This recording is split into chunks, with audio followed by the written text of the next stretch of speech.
again, so grateful to be able to talk to you. And I guess the main thing that I wanted to talk to you about was just sort of going through like all of the lists of like the material possible explanations for what might cause NDEs. Because I know when people start looking into this stuff, they tend to find really old data and they only see like, oh, it's anoxia or hypoxia or it's this and that, and they don't really see like, no, we've looked and that doesn't hold water here, here, here, and here.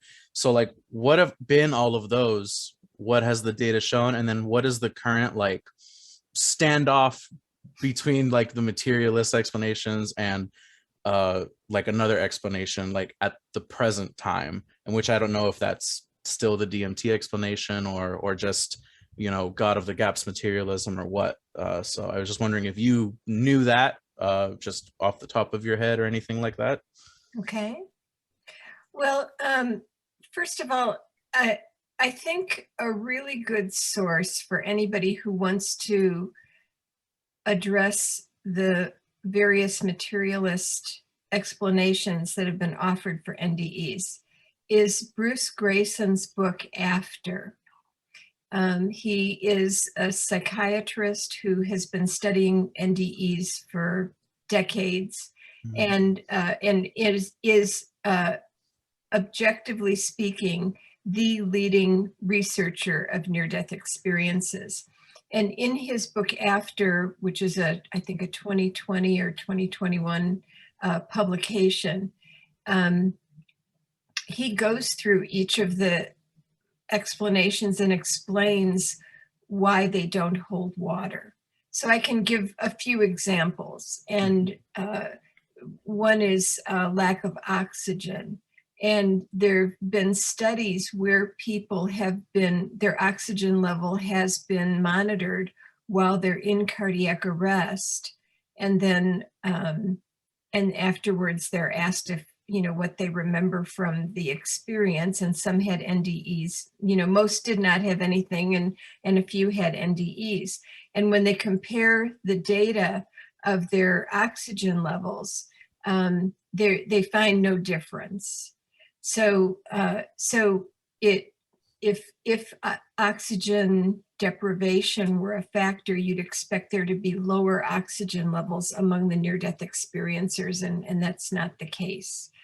Um, in fact, I think there might be some indication of possibly slightly higher oxygen level among NDEers, which would make sense in that the brain certainly is involved in remembering the experience. And so if it's a little bit more functional, the person would be able to remember better.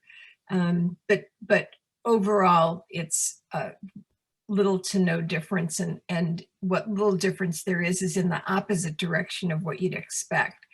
Similarly with high carbon dioxide in the brain, no relationship to either remembering or not remembering an NDE after cardiac arrest. You mentioned DMT, and that is a chemical that produces, when people take it, it produces some imagery that's similar to near-death experiences, but there are some really significant differences. For example, in DMT, with DMT, it's very common for people to have circus imagery. We don't know why, it just is, but I've never heard a near-death experience that included circus imagery. DMT is a frequent content of that experience is encountering aliens. And again, I can't think of a near-death experience that I've read, heard, talked with, you know, like probably more than 1,000. And I don't remember ever an encounter with an alien. If there was one or two, they're very rare, whereas with DMT, it's very common. So, so there are some similarities, but some important differences that if DMT were responsible for people's near-death experiences, you'd expect the content to be the same or very similar to when people take it, you know, under other circumstances. there's also been a theory about Rem intrusion, and the idea that there is this actual thing where some people, while they're especially waking up in the morning, their REM imagery seems to overlay on, they open their eyes and have REM imagery in what they're seeing. So for example, they might be looking at a picture on their wall and they see the people and figures in the picture moving, which of course in reality it doesn't, but that's the REM intrusion aspect. And one researcher did a study comparing NDEers with non-NDEers, and the NDEers reported more REM intrusion symptoms. Well, they didn't actually report REM intrusion, but there are items on there like, I sometimes see things that other people don't see. Well, yeah, because near-death experiencers, for example, often see deceased entities, see spiritual entities that they didn't see before their NDEs, but now they see them. And so it's like a false positive. The finding a higher rate of REM intrusion by having people answer this questionnaire yields a false positive, because the items mean something different for the NDEer than they do for people who are actually experiencing REM intrusion. And in addition, as Bruce points out, most NDEs occur under circumstances in which REM is known to be suppressed. For example, if somebody's dead, temporarily, their brain does not show REM activity, either before, during, or after like a cardiac arrest. And when people are in deep coma, their brains are not showing REM activity. And when they're deeply anesthetized, their brains are not showing, and their brains are monitored and they're not showing REM activity. So to connect NDEs to REM sleep is just, it's just erroneous. So, so the bottom line is that every explanation that's been offered so far doesn't fit the data. And what we're left with is a kind of a transcendental perspective that people are accessing a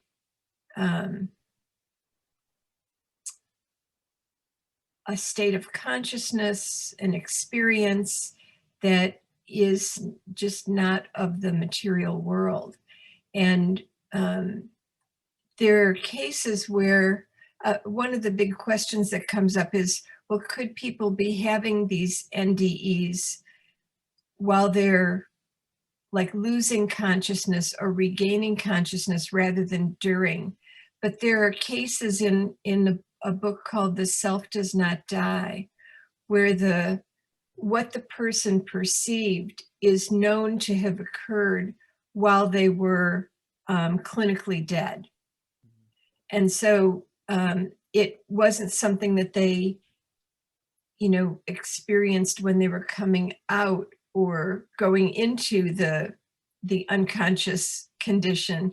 It happened while they were in unconsciousness with no breathing, no heart rate, and presumably no measurable brain activity, because we know that after about 20 seconds, when a person goes into cardiac arrest and loses consciousness, within about 20 seconds, there's no more measurable brain activity. So these things happened later during their unconsciousness, but well before they regained consciousness. So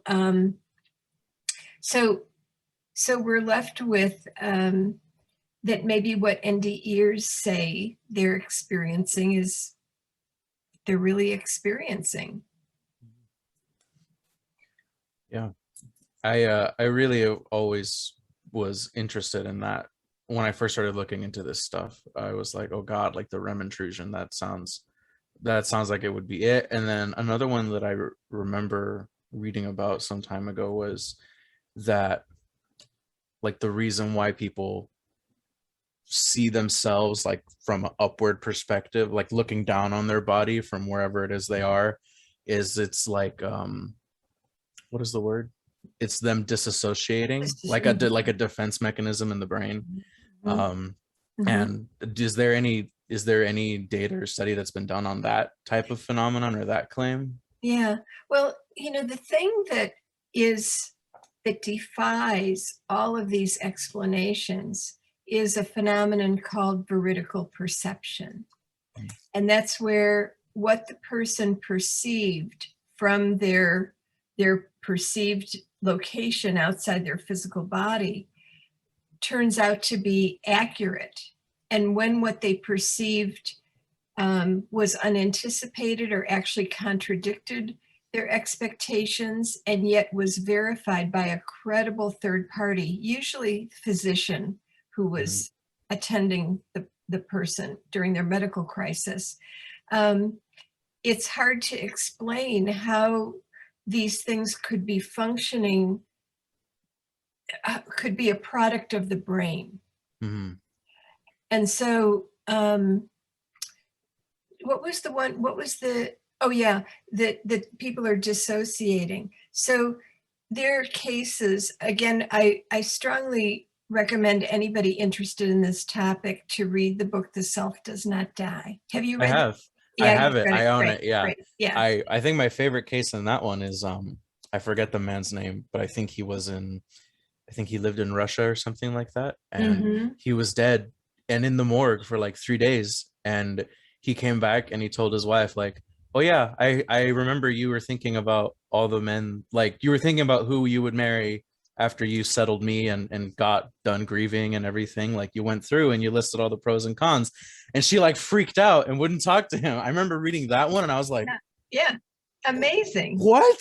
Yeah. Yeah. That would freak me out. Oh my God. Absolutely. Yeah, that's George Rodanaya is That, the yes, that's the man's person. name. Uh-huh. Yeah. And you probably remember the case. One of my favorite cases is a woman is in surgery. She unexpectedly flatlines. They scurry around. They, try resuscitating her, and they're finally successful. Of course, during the whole time, she's completely anesthetized. And then they finish the surgery and take her to post-op. And when she regains consciousness and her surgeon comes to check on her, she says, I know I died during the surgery. And Mm, he's like, how do you know? And she said, well, I was up above watching. I was above the ceiling and I could see through the ceiling and see all of you. And you were standing here and you did this, and this person was standing there and they did that. And he's like, that's completely accurate. yeah. She was, of course, not only completely anesthetized with her eyes taped shut, but she was dead during this time. Yeah. Her heart was not functioning. So she says, plus she said, like I said, I was above the ceiling and I could see through the ceiling and I could also see into Yeah. the adjacent rooms. And in the operating room right next to us, they were amputating a man's leg. And when they finished, they put the leg in a yellow plastic bag to dispose of it. And the surgeon's like, what are you talking about? And he said, I saw him interviewed online. It's not available anymore. But he said, I don't know what's going on in the other operating rooms of the hospital. But he said at this point, it was a couple hours later. So I went back to the hospital records. And indeed, when I was doing surgery on her, they were amputating a man's leg in the next operating room. And he said, I'd never been in that room because it's specialized for amputations and I don't do that. But at this time, a couple hours later, the room was empty. So I went and poked my head in, and there I saw the yellow plastic bags that they use to dispose of amputated body parts. And it's like, how would she know this? Well, the people who are cynical, not skeptical, but cynical about this, um, would say, oh, she heard it being discussed, Mm. before or after the fact. Well, how often, if you're a nurse working in the OR on amputations and you put amputated parts into yellow plastic bags, you don't talk about that. I mean, it's just what you do. And never do any of these people remember a conversation where they learned this information. They report having seen it. Yeah, the And actual so event. it's kind of like, why would they remember all kinds of other things, but never remember that somebody mentioned something that somehow got incorporated into their some kind of imagery they made up after the fact. Hmm. It just stretches the limits of belief, to think that that could explain all these cases. Yeah. And there's another one that Bruce Grayson actually researched himself, which was a guy had been in surgery, flatlined, resuscitated, and afterwards he was telling the nurse about what he remembered. And this was at the University of Virginia where Bruce worked, and she knew about Bruce and his interest in, so she called him. So he came right over and interviewed the guy like immediately, and then went about interviewing all the people who were in the operating room, ending with the surgeon himself. And the thing was that the patient said that when he was first, when the surgery was beginning, he was up above and watching, and he saw his surgeon flapping his arms as if Oh trying to yeah. fly. And it turned out that the surgeon had been trained internationally, and there, after they scrub in to keep themselves from touching anything, they put their hands on their sterile gowns. And then he backs into the operating room. His assistants are doing all the preliminary stuff. And so he's saying, yeah, move that tray closer, and would you Hmm. change that scalpel to the other scalpel over there? So he uses his elbows to point, and he looks like he's flapping his arms as if trying to fly. A very idiosyncratic thing that how could, and again, when Bruce went to interview people, and he said that the patient reported this, the people kind of went, oh, oh yeah, well, Dr. So-and-so does that. He's the only guy I know who does that, but he does this deal where he points with his elbows. Right. But it's something that they had to think about when Bruce would ask them. So it's not the kind of thing that they would be saying to each other, oh, or kidding. If they'd been kidding about it in the operating room, they would have told Bruce, yeah, we were joking about that, that he's this elbow pointer. But no, none of that happened. It's just something people just take for granted about this particular surgeon. But the patient saw it from above. And so it's hard to explain how a person could have gotten information like this through the normal channels. Hmm. This guy was completely anesthetized, eyes taped shut, and seeing things, that were not available for him to see physically, and something that doesn't make noise. So it's not as if he heard something and Put it made up together. the Yeah. imagery. Yeah. So there are like over 100 cases like this where some paranormal phenomena has been verified, uh, and each of the cases has been investigated by the authors of the book. Hmm. And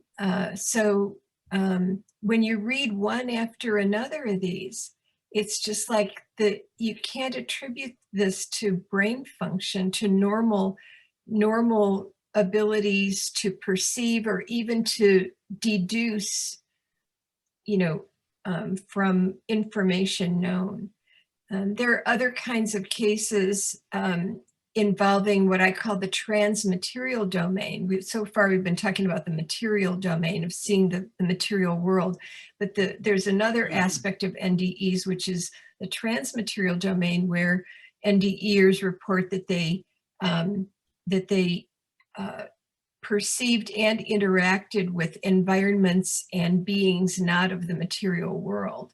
And there's several cases of people meeting in their near-death experience somebody not known to have died. No, neither the patient nor any of their close associates know that this person has died. Yet the NDE, after they're resuscitated, they report that they saw so-and-so who was dead. And a lot of times the people around them go, oh no, I just talked to him last week.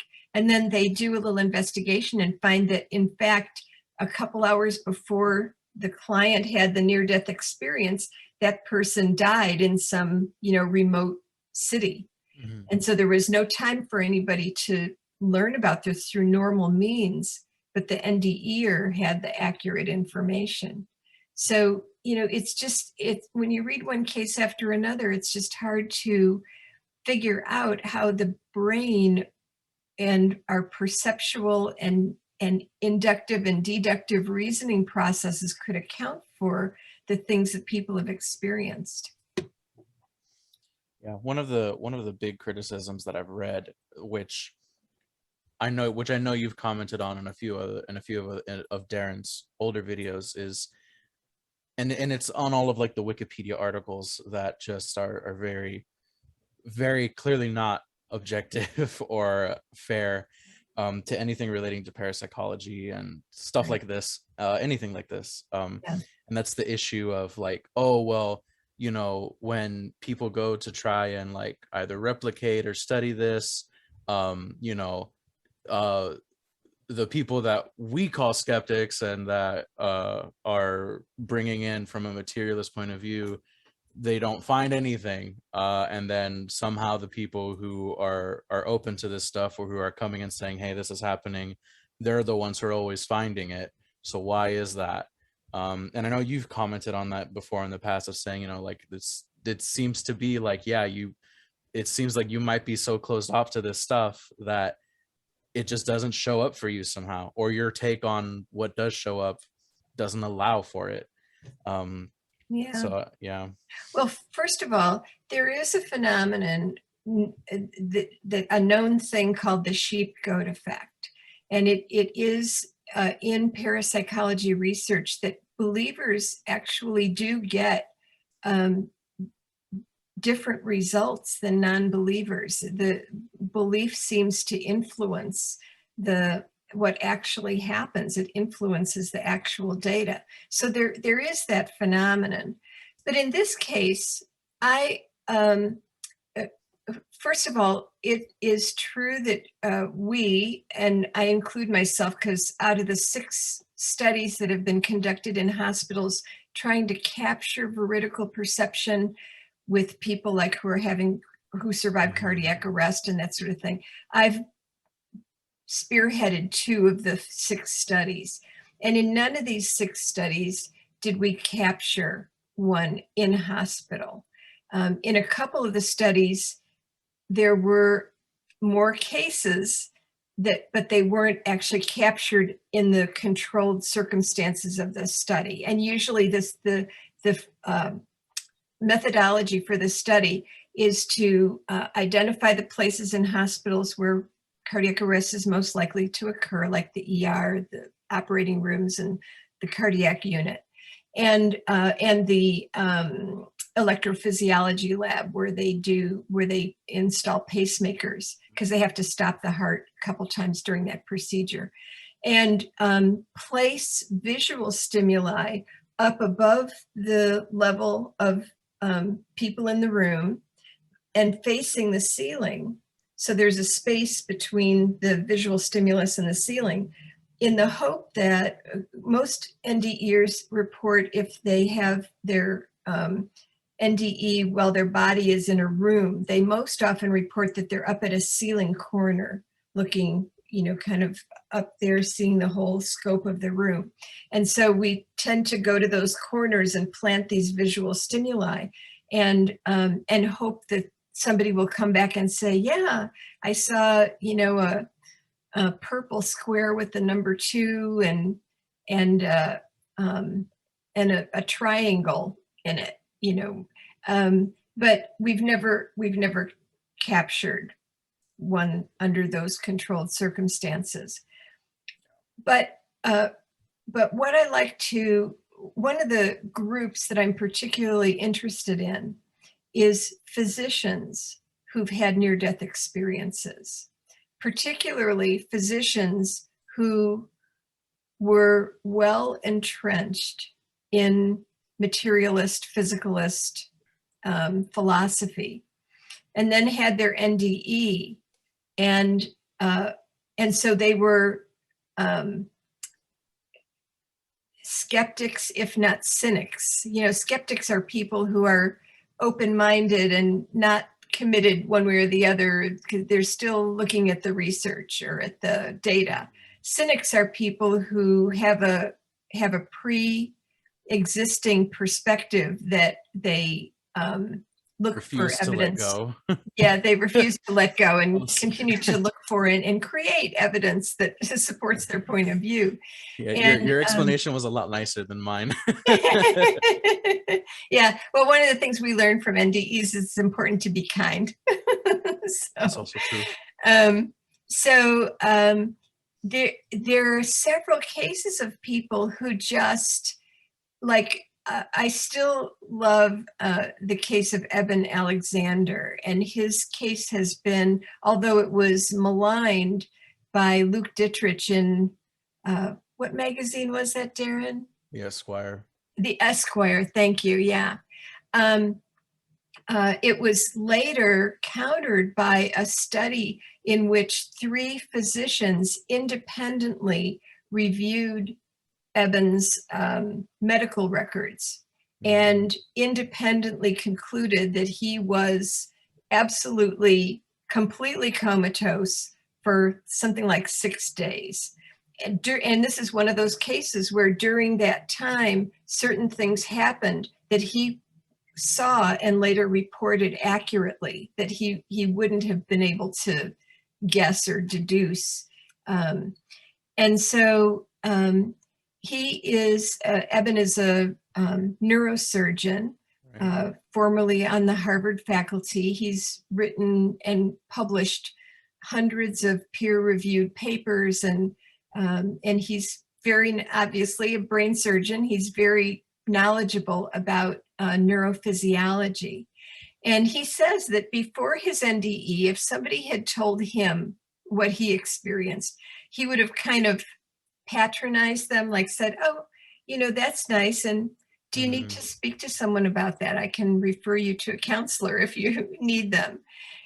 But having experienced it, he said the first time he spoke about his NDE in public, he said, I used to think I knew everything there was to know about the brain and consciousness, because of my credentials, my years of experience, and so forth. He said, after my near-death experience, all of that is this much in a vast universe. It is so much bigger than anything I ever could have imagined. And so when people like that are converted, when they're cynics who, were diehard materialists and they're converted by their NDE.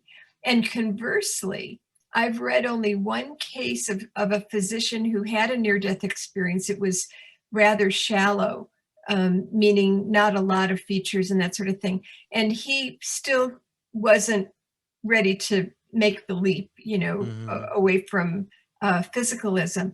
But there are dozens of physicians who have been converted by the experience itself. So I think that what people experience in NDEs is unimaginable, especially to somebody who isn't open to even trying to imagine it. But when they actually experience it and they're converted, it says something about the limitations of their previous worldview. Right. Yeah. And that I think is one of the best things seeing about stuff like this, is when you do see people like that who have had those amazing experience. Well, granted, circumstances were not amazing, but the experience was very clearly like very Yeah, worldview changing for them. yeah, yeah, um it's yeah. also very disheartening when you see someone who has said to have had something like that and then plants the flag firmly on the other side of the camp. uh Yeah, and I've never known anybody who has planted the flag firmly in the other camp after having the experience. I know of one case of a physician who had a relatively, limited NDE who still wasn't sure. So I don't know. Do you know anybody who's had the experience and firmly plants the flag in physicalism or materialism? Maybe not had a near death experience, but I think we all know Susan Blackmore, or at least know Yes. of her. Yeah. Yeah. And Yeah. it's, yeah, that was one of the first when I first started looking into this stuff, and then like reading some of the stuff she wrote, and it was just disheartening because it's like, oh, um but it's yeah, it's one of But those things. I think it's key that she's never had a near-death experience. I mean, I want to hear from her after she's had an NDE and see what she thinks then, So speaking of Susan Blackmore, you see, it's so easy as an armchair theorists to attribute this to that. This is dissociation, this is blah blah blah. And an example is, one of her ideas is that when people see a tunnel and there's a bright light, at the end of the tunnel that they're moving toward, she says, well, when the brain is shutting down, when it's losing oxygen, our visual field narrows and to a point and then disappears. And so what people are experiencing is the narrowing of their visual field as their brain is losing oxygen. Yeah. So that sounds perfectly plausible, unless you talk with someone who has both experienced that phenomenon and had a near-death experience and had the experience of the tunnel. And I wrote up a case study of just such a person. He was my colleague at the University of North Texas, and he had been the dean of our college. He, a very credible person. And one day we were at a social event, just having a drink and chatting. And he said, you study near-death experiences, don't you? And I said, yeah. And he said, I had one of those. I'm like, really? And so he tells me about it. And then he tells me about an after-death communication he had with his wife after she passed. And then he's telling me about his experience as a young man as a fighter pilot in the Korean War. Oh yeah. And there's this phenomenon called G-force, where if the plane is falling really fast, the gravitational force rushes the blood out of your brain and you start to lose consciousness. And that thing happens with the narrowing of your visual field. So in his near-death experience, he saw a tunnel and light. And interestingly, I think he was like sent from heaven, because in his after-death communication with his wife, he again saw her he saw the tunnel of light, and she was in the tunnel of light. He said she was standing there, kind of turned back like this, sort of like conveying, there was no verbal message or anything, but conveying like, I'm waiting for you. And she was wearing a particular dress that he remembered and all this kind of stuff. But anyway, it was the tunnel. She was in the light and waiting for him. So long story short, he completed the near-death experience scale on his experience as a fighter pilot in G-force circumstances, his near-death experience, and his after-death communication experience. And so for people who don't know, who might be listening and not know, the NDE scale is a 16-item scale that assesses 4 features of near-death experiences: cognitive, transcendental, emotional, and something else. And through statistics, Bruce determined that a person has to score 7 or higher to really be considered having had a near-death experience. And so you complete this thing and then you total up your score and see what it is. And this case person didn't know anything about the NDE scale and how it's scored and all that stuff. He just, I sent it to him and he completed it 3 times, one for each of these experiences. So what happens is this score for the G-force thing was either 1 or 2. I can't remember, but it was way low. His score for his NDE was something like 12. And his score for his after-death communication, this is really interesting, was like 17. So both the NDE and the after-death communication were clearly transpersonal experiences. And then what the narrative part, what he said was, when my visual field is narrowing in the G-force thing, he said, there isn't like a bright light. It's just that things get dark from the edges in, and then finally it gets completely dark, and there's no brightness, there's no particular quality to it. It's just your visual field's shutting down. But in these other experiences, the light has this attractive quality. It's this energetic thing, and it's very bright, but it doesn't hurt your eyes. It's just very different. And it's just a qualitatively different thing. So, armchair people can sit around and say, oh, it's this, oh, it's that. But when you find people who've really experienced all those things and can say, no, these are not the same, that carries more weight. Yeah. I really love it whenever you're in a video, because I know as soon as you start calling people armchair theorists, I'm like, Jan came today. No, she's not kidding around. No, and I think that is also one of the stronger pieces of things too. And it's people can argue about it both ways. I think my favorite example of this, there was one gentleman, I think he was like a philosopher, and of course some sort of very highly educated man, who he likened NDEs to ketamine trips.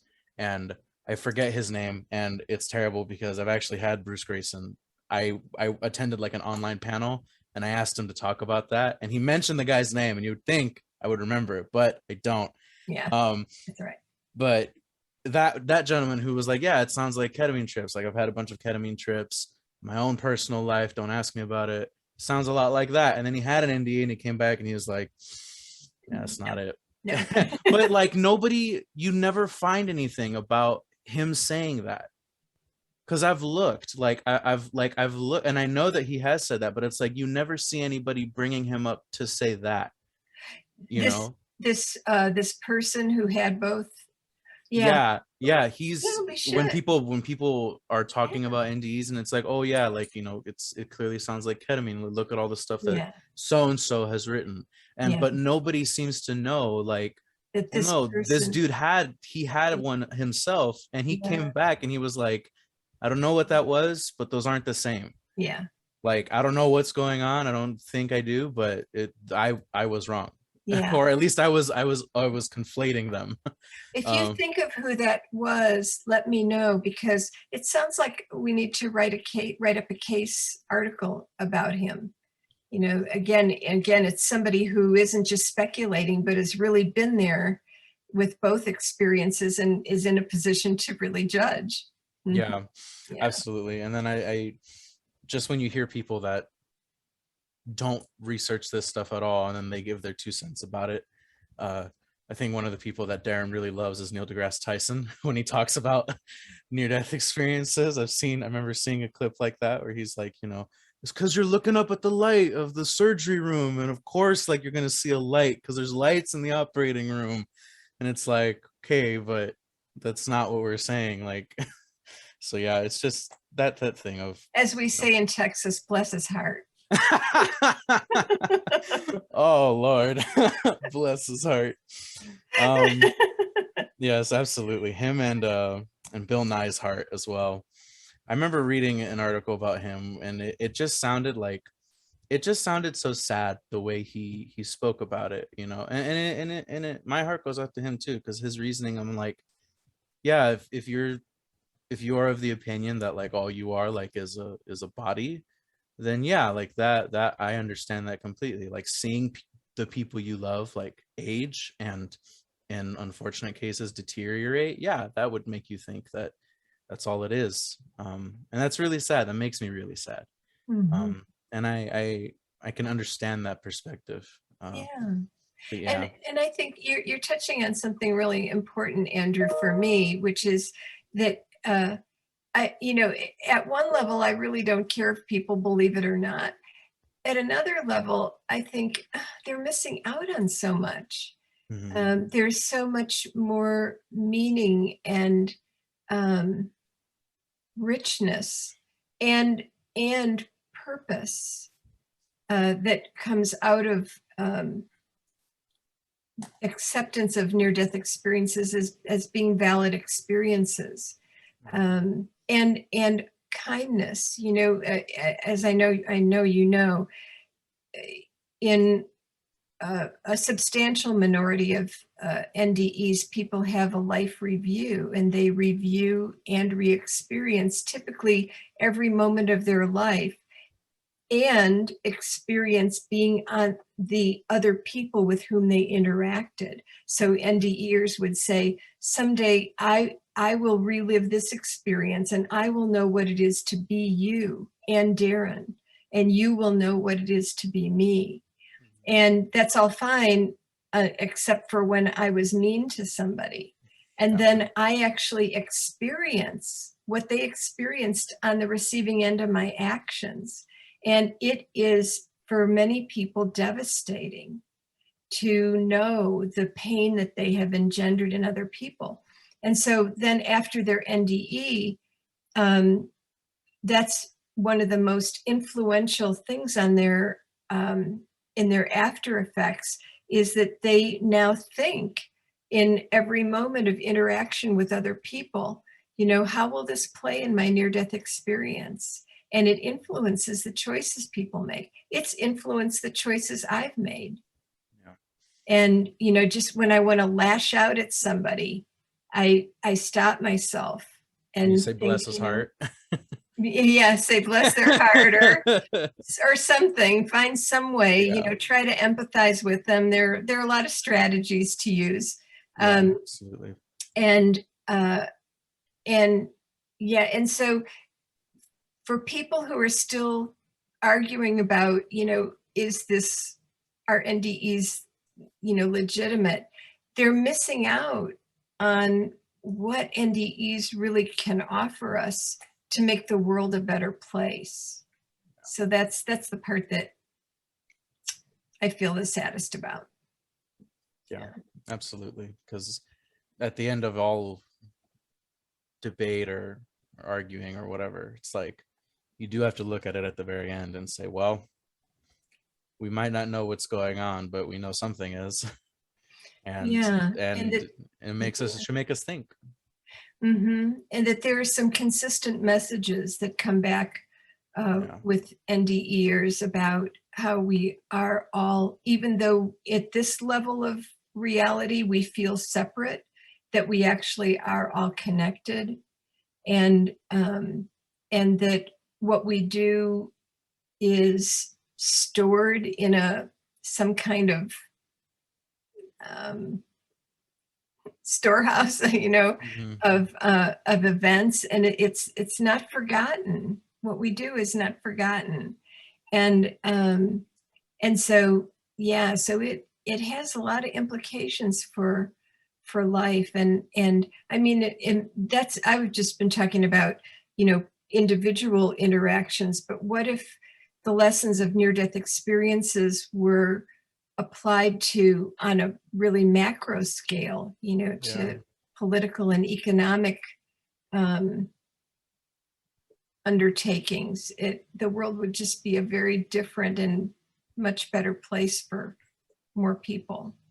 Yeah. I definitely Yeah. agree as well. So Yeah. when you have a system that's based on, when you have systems that are based on competition, by requirement, there have to be losers, and that sucks, Yeah. you Yeah. know? Yeah. Um, but yeah. Mhm. And Um, premised on that we're separate, that I can make you a loser, and it doesn't, there's no repercussion. yeah. And to realize that, well, wait a minute, we're connected, and there are repercussions. Even though there's already data that says the exact opposite of that, that when the general average of people is better, everybody, it benefits everybody on every side. So I don't know what people want to say in the face of that, but Yeah. um I also wanted to ask you, since it is coming up soon, have you heard about the Bigelow Institute essay contest? Yes, and I decided not to apply for it, just because I have so much other stuff going on, but uh, some of my colleagues at the International Association for Near-Death Studies did Ooh. submit an essay, Are and you able so, to tell me who submitted oh yeah, essays? Oh, okay. Robert Mays and Suzanne Mays, they're Oh, good. a married couple, and Hmm. yeah, they worked together on their essay. Beautiful. Yeah, I've been following that. I've been very excited to see the developments on that and how they're able to offer a lot more prizes. I really love uh Bigelow's mindset going into that. He was like, at the end of this, like, this should be a central place for all of the big research we have on this stuff to be, because right now there isn't that. And that's one of the things that I find, like, when you're starting to look into this stuff, the most like irritating almost. And it's just like, I gotta go through like 5 different rabbit holes to find out the complete picture of all this stuff. Because if I just go based off of Wikipedia, I mean, first mistake I ever did Yeah. was when I looked up like some people on Wikipedia. It's like, oh no, and that permanently colored my perception of them. Mhm. Even after learning the whole picture, you just can't escape it. Yeah. um but so I'm really excited to hear about that. And I know that you've remarked in the past that, this is a field that's really, really underfunded. And that, like with DOPS, it was founded by the guy who invented Xerox, Mhm. with a really big benefactor. Do you think, like, with the help of people like Robert Bigelow and even maybe like Tom Cleese, do you think there's anything coming within the field, like in terms of funding? I mean, I know Bigelow has his essay prize, his money prizes, and Yeah. everything like that. Yeah. Um, I don't know. It may be, but I just don't know, and I don't have precognition around that particular thing, so no. I just don't know. Oh, Um, but I do see movement uh, about bringing all of this together. And for example, the Scientific and Medical Network just this past weekend had a symposium on they were highlighting the release of a new book that comes out of DOPS, and they've written a trilogy now. The first book was oh, is that the Irreducible Mind, and then Irreducible Mind, Consciousness Unbound, and then or was it Beyond Physical? Consciousness Beyond Yeah, so I think it's Physicalism, Irreducible Mind, Beyond Physicalism, and now Consciousness Unbound. Consciousness Unbound. Yeah. And they had speakers from, they had Bruce Grayson talking about NDEs and Jim Tucker talking about past life memories, and really bringing all of it together. So I see those 3 books as being very central in this, pull it together kind of effort. And at IANS, we're doing a similar thing in the spring. We have a symposium planned about the relationship of near-death and related experiences to the mind-brain question, and Hmm. that the question being, is the mind a product of the brain, or is the brain a filter of this bigger phenomenon of mind? Right. And we have Bruce talking about NDEs and Jim Tucker talking about past life memories, and um, uh, um, Michael Nahm talking about terminal lucidity, and so forth. So we have like all the areas that have been well researched and point to the conclusion that the brain does not produce consciousness. Mm-hmm. And so there are these efforts, I think, to bring all of this together. Yeah, absolutely. Even without big funding. And that's great. And yeah, I know, and I remember reading in like some of the reviews for like what is the first book? Irreducible Mind. You're reading the reviews, people will be rating it like down, but it's because like this is just a bunch of statistics and science, and I wanted to read about NDEs, and it's like, okay, you can go read that like on NDERF or somewhere else. Like this is important. Like the science is really important, because without the science showing us what it's showing us, like it doesn't mean anything. Yeah. And that's one of the things that I guess is the more important thing to me, I guess, is like, because I think Darren and I share this similarly. It's like we hate the idea of like, oh well, they are real, it's just real to you and it was a nice thing. And it's like, well, no, like I like, that's a nice sentiment, but like at the end of the day, like if it's only real to one person, then that didn't mean anything. You know, it's just a comforting illusion, and that like that doesn't help me. Like that doesn't, I don't like it doesn't mean anything, it's meaningless. Right. So yeah. So but I'm really glad that all of this stuff is coming. I'm glad that fall is starting to take some form of shape in California, which is nice. It's not 90 degrees near the end of the day, and I'm like, why? That's good. Yeah. Well, do you have any other questions or doubts or anything else related to this subject that we haven't talked on? I don't know. I mean, questions will always come, right? And everything. I think it's always good to have doubts, always good to have ongoing questions. It has to be ongoing conversation with ourselves.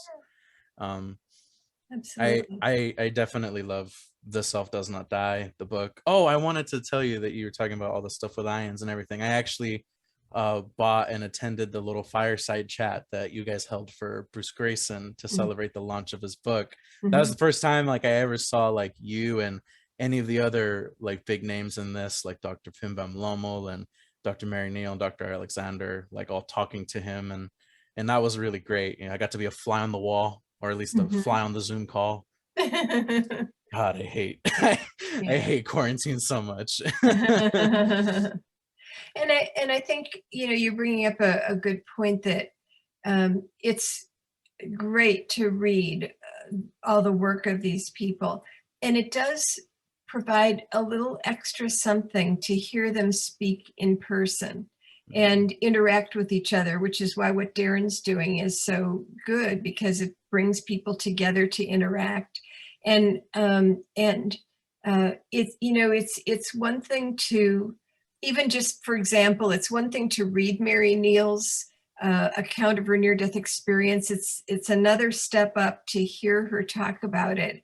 And there's a little something extra to hear these people. So yeah, there are lots of videos available for people who are interested in hearing the stories. You mentioned NDERF. We also have quite a stockpile of conference videos at the International Association for Near-Death Studies. And then of course, Darren's website, he's interviewed a lot of these people as well. So yeah, it's really good to hear it from the horse's mouth. Yeah, it's really good to do that instead of watching Surviving Death on Netflix. Yeah, that was a disappointment. The first one on NDEs was pretty good. The second one was okay. Then the third, fourth, and fifth were like. Yeah, I only watched the first one on NDEs, and that was less like, this seems like a good display of like the data and what we know about it, and more literally just like fangirling over, oh my God, Bruce Grayson's on TV. Like, if I'm being completely honest, because I mean, every time he talks, it's amazing. But yeah, so, and then I didn't even watch watch the rest of them. Yeah, you I didn't. decided instead to just, if I'm gonna look into stuff like mediums and stuff like that. I mean, like I follow Forever Family Foundation, I follow Wimbridge Institute on their social medias and everything like that. Great, Yeah. great.